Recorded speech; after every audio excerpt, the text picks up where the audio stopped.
general, después de ver este video nos quedamos un poco sin aliento, y cuando lo recuperamos y de pronto, si necesitas agüita, un vaso de agua o algo, la voy a buscar. Yo le pregunto en general, pero no hay mucho que decir después de algo como eso, y le suelo preguntar cómo encontrar reparación, cómo encontrar justicia, en qué punto podrías como necesitar ese proceso de sanación, cómo está haciendo después de unos años que ya tienes con tu hijo ahora, pero que te lo quitaron durante 11 meses, ¿cierto? Hicieron la quita de tutela cuando él tenía 7 meses y medio de vida. Síndrome del bebé zarandeado es el diagnóstico. Lo han sacudido fuerte y le han causado lesiones a nivel neurológico irreversible. Consecuencia de ello, pues ahora está bien, tiene 4 añitos, pero tiene muchas dificultades. Pero en ese entonces, 7 meses y medio y encima me retiran la tutela y mi hijo está entre la vida y la muerte. Eso es algo que no tiene reparación. La Gaia no sabe el daño que le hizo no solo al bebé, también a mí, como su madre. Es el clásico racismo institucional, violencia de derechos humanos, porque como explicaba anteriormente, mi hijo sigue estando en situación irregular, aunque estuvo 11 meses tutelado por la Gaia o por el Ministerio de Infancia.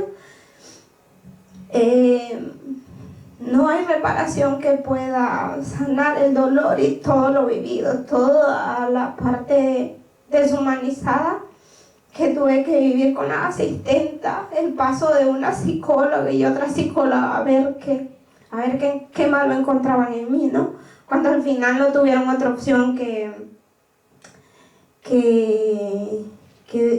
decirme: aquí está tu hijo no está en riesgo, pero tu hijo ha sido agredido, sí, hay una parte que aún no se resuelve, que está en incógnita, pero pienso que esa parte no tiene reparación.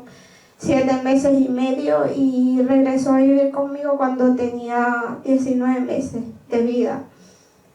Esos 11 meses pues solo podía verlo 2 horas exactamente, una vez a la semana, y eso era pues... Tenía que viajar de Barcelona a Manresa y bueno, todo lo que significó la pandemia, estar ahí un mes dentro del hospital con él, y de buenas a primeras me dicen que como yo no tengo la tutela, que me tengo que salir del hospital, porque ya podía llegar otra persona a hacerse cargo del niño.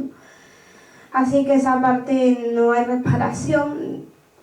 Esperé que en algún momento dijeran que la habían cagado, perdón por la palabra, que no habían hecho las cosas bien, que sí que lo habían... Porque al parecer hay como unos parámetros para la Gaia y en ese entonces no cumplía ninguno, porque me preguntaron si tenía familia acá y les dije pues que no. Yo me vine de allá embarazada, no tenía un trabajo, tampoco tenía una casa fija, simplemente vivía pues donde podía estar, ¿no? Y todos esos son factores denigrantes para secuestrarte tu maternidad, y fue lo que pasó en mi caso.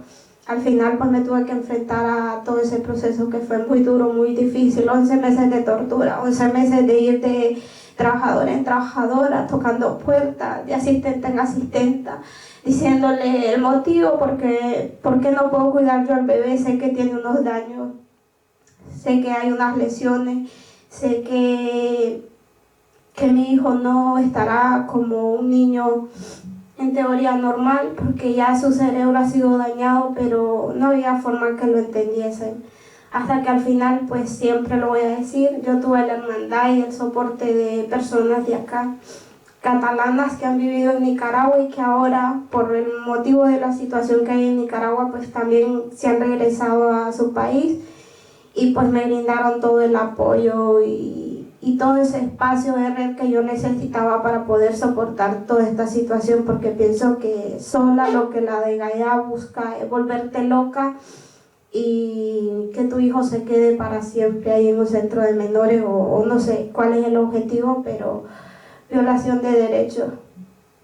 Es lo único que puedo decir. A esto ya no hay reparación, porque los 11 meses de torturas que vivimos y los 11 meses que mi hijo no me veía como yo debía estar ahí por él, cuando más me necesitaba, en esos momentos más duros, lo llevaban a cirugías y quien firmaba eso era la de Gaia, no era yo. Incluso hubieron 1 o 2 cirugías porque hizo un sangrado a nivel cráneo, no sé qué cosa. Y me enteré 3 días después que le habían hecho la cirugía. O sea que en el tiempo de la pandemia tampoco yo tenía no me podían estar comunicando cada día cómo iba el niño. Pero pienso que el racismo siempre estuvo presente y me miraban pues como una persona insignificante, incapaz de cuidar a su hijo.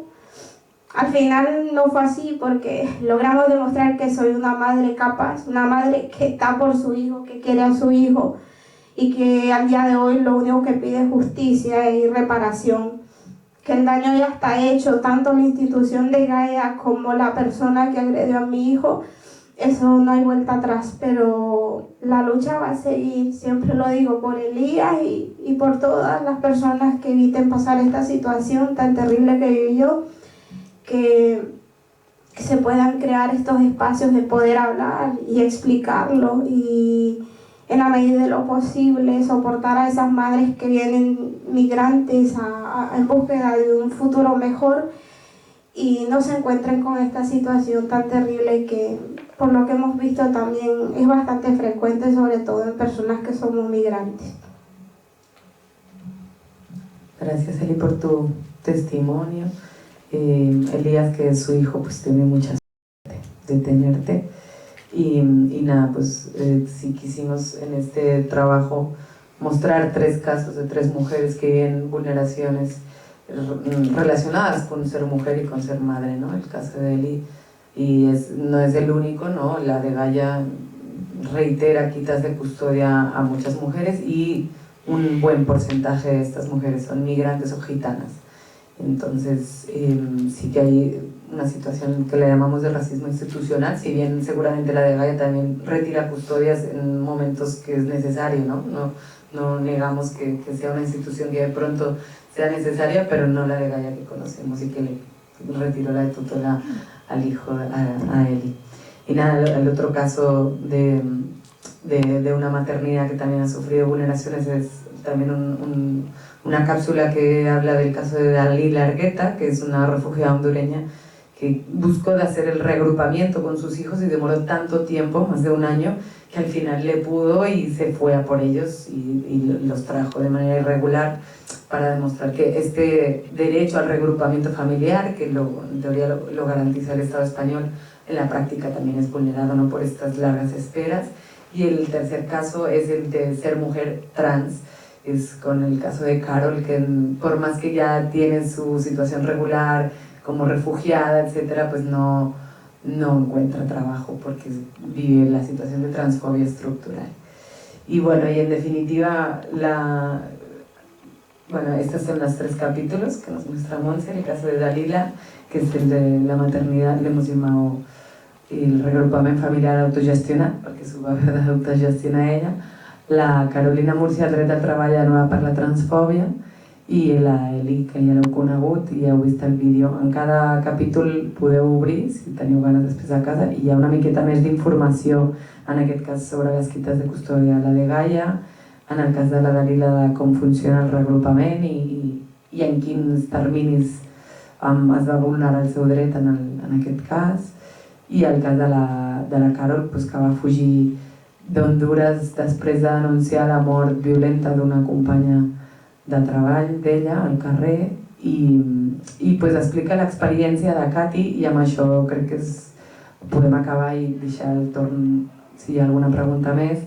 A Cati, per exemple, és una associació de persones migrants i refugiades que s'agrupen en un moment donat per acollir i donar informació a altres persones migrants, i aquesta és una mica la idea conclusiva una mica que m'agrada donar, amb la que m'agrada tancar, que es que aquestes xarxas informals com peruanísimas, que es un espacio que ha creado Susana con otras compañeras a partir de un grupo de WhatsApp y ahora son más de 500 mujeres, o Eli con esta red de cuidados que ha tejido a su alrededor con las mujeres feministas de Nicaragua, o Carol con Acati, este espacio de migrantes refugiadas.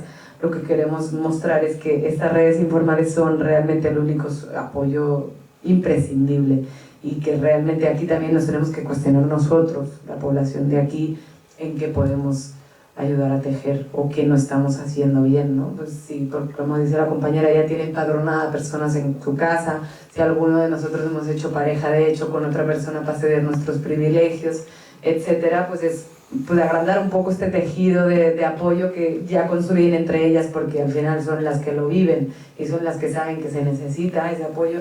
Nosotros cada uno desde su comodidad, desde su burbujita de privilegios, ojalá podamos pues como mirar un poquito más allá, y este trabajo busca visibilizar y crear un poquito más de sensibilización para que ayudemos a tejer esta gran como tejido de arañas, como decía Dalila, de hacer nudos fuertes entre mujeres sobre todo, para que este racismo institucional y todos estos obstáculos sean un poquito más pasables, si es que es posible.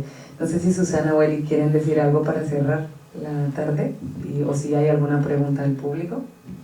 Yo sí quería dar las gracias por el testimonio, realmente, que siempre es importantísimo el testimonio de primera, pero me ha agradado que lo que decía Susana en un momento de que felicitaba, que gracias, que qué sistema tenemos aquí, estupendo.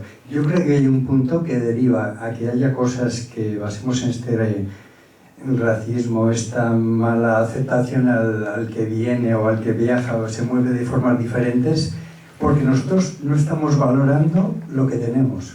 Somos un país quejoso, y aquí esta queja para mí nos hace derivar todavía a no respetar o querer al que vemos algo pensando que nos viene a quitar algo. O sea, tenemos tantísimas cosas que no valoramos que aún somos crueles pensando en eso, que alguien nos viene a decir encima nos va a quitar, y encima en un país como somos, que eso habéis comenzado así diciendo que hemos viajado eternamente, hemos sido precursores en movernos por el mundo, pero yo insisto, creo que estamos cometiendo dos errores para mí: no valorar lo que tenemos. Hemos conseguido brutalmente en muy pocos años cambiar un país que era como de donde habéis venido vosotras.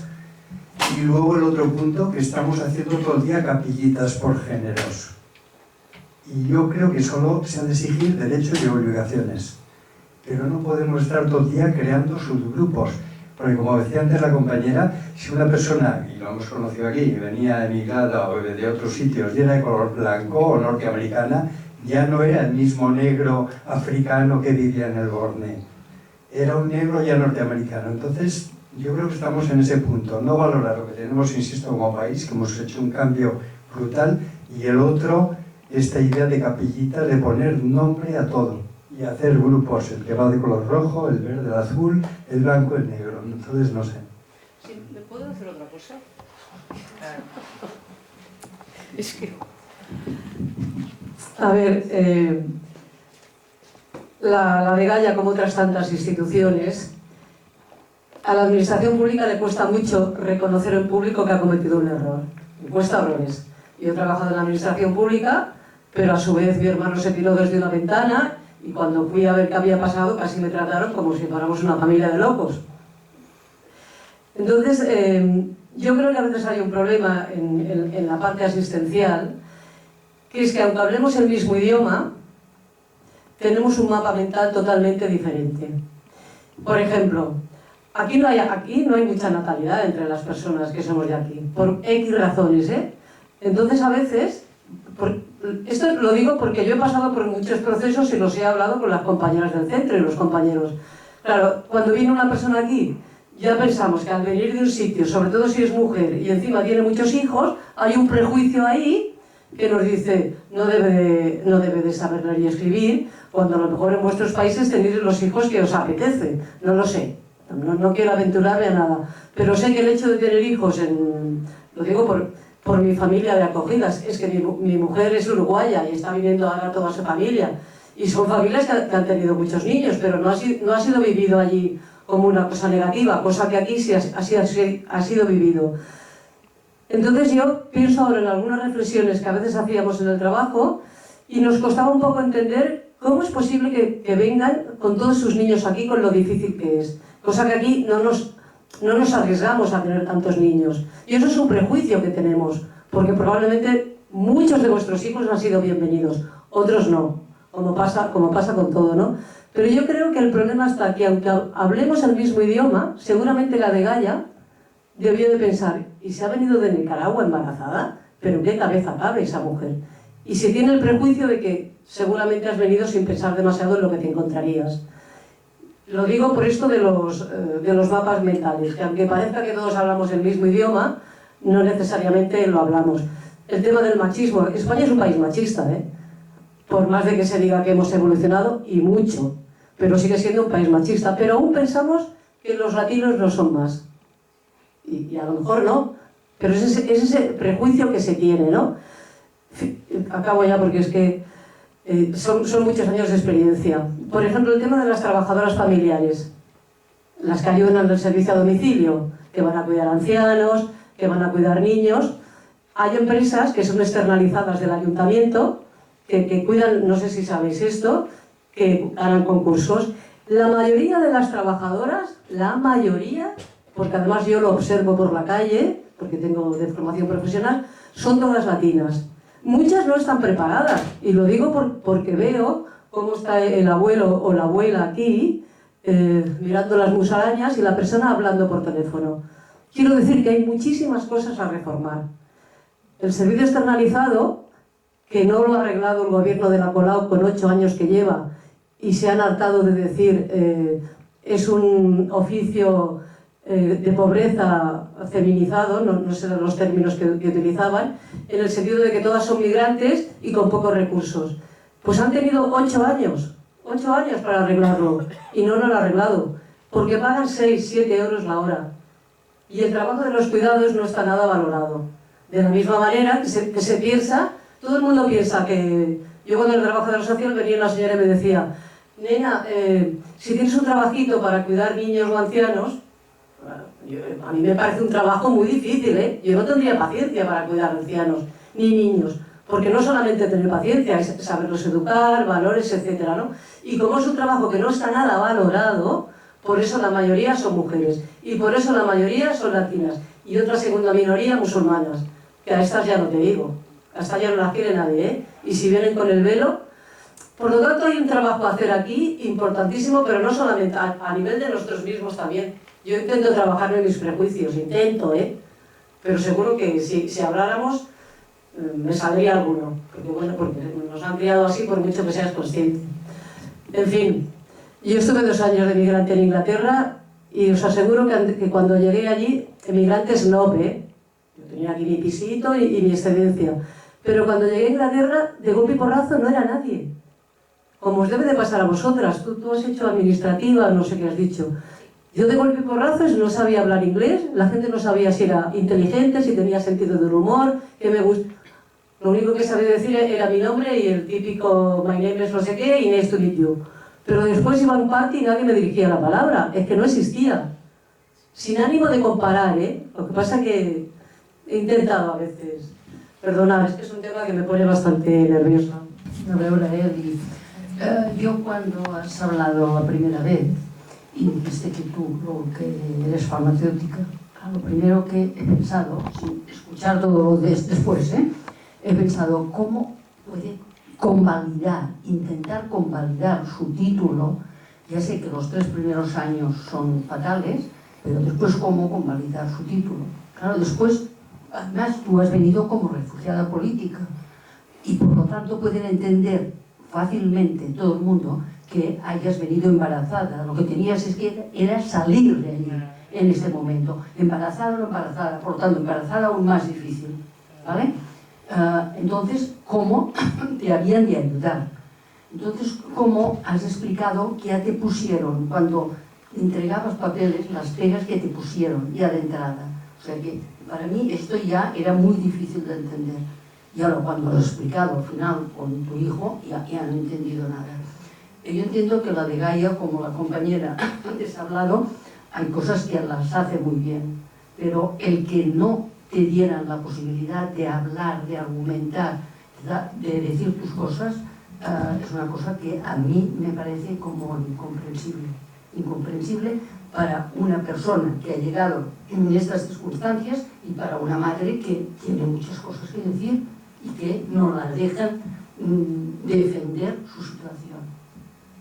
Yo esto Bueno, esa es la parte de decir cuánto racismo, cuánta deshumanización. En mi caso, porque ya traía una situación difícil, es que yo estaba muy bien años atrás en mi país, ¿sabes? Estudiando, trabajando, haciendo la vida de una chica normal, con ciertos privilegios también.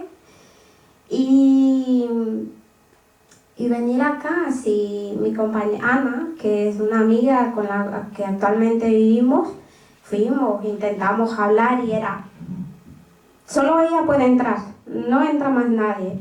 Y claro, yo nerviosa, lloraba, estaba desesperada porque lo único que quería era estar pues con mi bebé. Es que era un bebé, ni siquiera era un niño, ¿sabes? Tampoco eran unas lesiones que fuesen visibles, es decir, yo no había forma de decirle, me preguntaban a mí, yo decía, no sé qué pasó. Después cuando los médicos te explican y te dicen, síndrome del bebé zarandeado implica esto y esto, o sea, lo movieron fuerte. Pero no había forma que la mamá fuera, entonces yo creo que ellas se crearon una idea de que esta es una niña tonta, porque encima me dijeron, ¿cuántos años tienes? Como en plan, yo en esa época tenía 20 y tantos años, ahora ya tengo 30, 31, entonces era como, o sea, solo me miraban esta personita que no tenía una identidad aquí, que era una migrante más y ya está. Entonces, no, era una, bueno, era racismo. Susana, cuando has explicado tu experiencia después de los primeros años, que siempre son fatales para todo el mundo, bueno, yo te felicito cómo has defendido tu lugar de trabajo. Y encuentro fantástico que este señor te encontrara, te echara en falta. Era fantástico. La verdad es que esta hora no lo puede creer. Bueno, le digo, pero es que sí me voy. No ahora, pero me voy. ¿Pero por qué? Pero porque no, es que no lo puedo creer, que te están engañando. Que me voy, ya me cansé. Ahora pues, no ahora, pero pues apareció esta posibilidad que también es una esperanza. No tengo la certeza, pero creo que ya me toca. Creo que ya, es que la verdad, aquí siendo muy sincera, estoy muy cansada.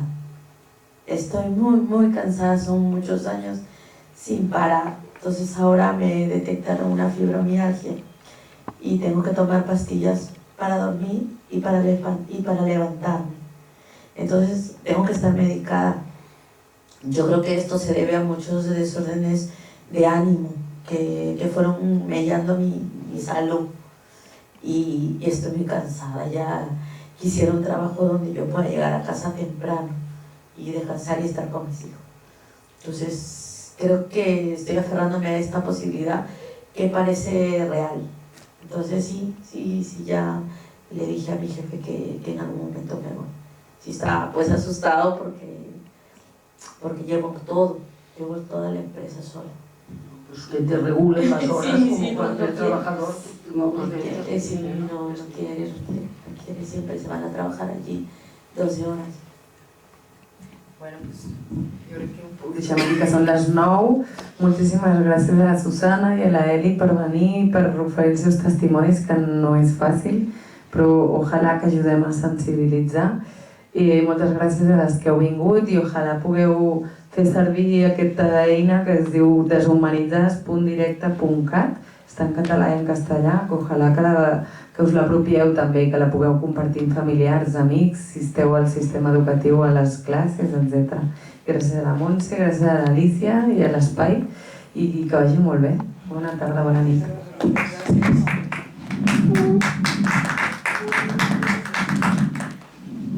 Ya se va a